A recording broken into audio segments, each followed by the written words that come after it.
əxlaqla psixologiyanı ayırmaq lazımdır. Bəzən problem əxlaqdadır, biz onu psixologiyada görürük və çalışırıq psixoloji yanaşma ilə bunun əxlaqi problemini həll edək. Bəzən bir insanın problemi psixolojidir, biz bunu elə bilirik əxlaq və vicdan kontekstində bunu həll eləyə biləcəyik. Psixologiya nə ilə məşğul olur? Qorxularla, komplekslərlə. Uşaq əks cinslə ünsiyyət qura bilmir. Ailəti qurmalıdır, ancaq bir problem yaşayır. Onda aparırsan psixoloqun yanına. Uşaq cəmiyyətə adaptasiya ola bilmir. İçində bəzi qorxuları var. İnsanlardan qaçır, yad adamlarla ünsiyyət eləyə bilmir. Valideynlə səbəbsiz yerə bir narahatçılığı var, aqressiyası var, ünsiyyət tapa bilmir. Aparırsan onda psixoloqun yanına. Ancaq bu adam çox rahat bir şəkildə kimlə gəldi, ünsiyyət eləyə bilir, bilir nə istəyir, cəmiyyətə ciddi şəkildə adaptasiya ola bilir. Bunun problemi əxlaqi, ideoloji, mənəvi problemdir. Adam istəyir öz nəfsinin arxasınca getsin. Bu nəfsinin arxasınca getmək istəyən bir insanı sən psixoloqun yanına gətirməklə, psixoloq da bir-iki buna test verməklə bunu həll eləmək olmayacaq. Bu nəfsinin qurbanıdır. Bizlər çox vaxt da bu iki mövzu arasında ciddi rabitəni görə bilmirik. Bir nəfər tanışım var, mənə deyir ki, müəllim, bu psixoloqların yazdığı əsərlər var, hamısı boş bir şeydir. Deyirəm, nəyə görə? Bir dəfə deyir, həyətdən çıxıram, qabaqda şlaqban var. Baxıb görürəm ki, şlaqbanla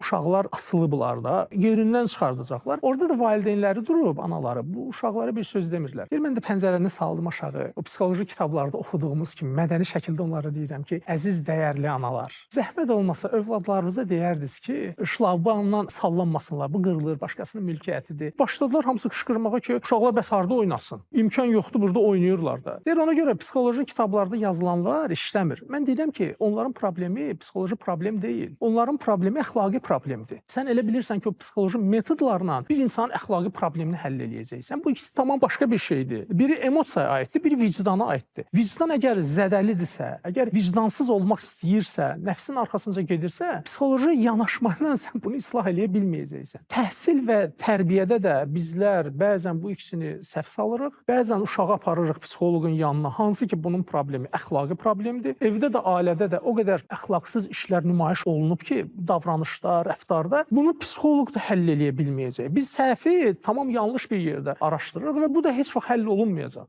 Siz öz əxlaqınıza söykənərək, vicdanınıza söykənərək bunu deyə bilirsiniz. Amma dırnaq arası psixoloqlar var ki, mən onun şahidi olmuşam ki, hansısa bir sindrom adı altında uşağın elədiklərini atasının, valideynin üstünə rahat ata bilərək ki, yəni o məsuliyyəti valideynə yükləyir. Səndə heç bir günah yoxdur. Sən bu travmaları onlardan almısan. Çünki əxlaqla o siz dediyiniz kimi ayıra bilmirlər.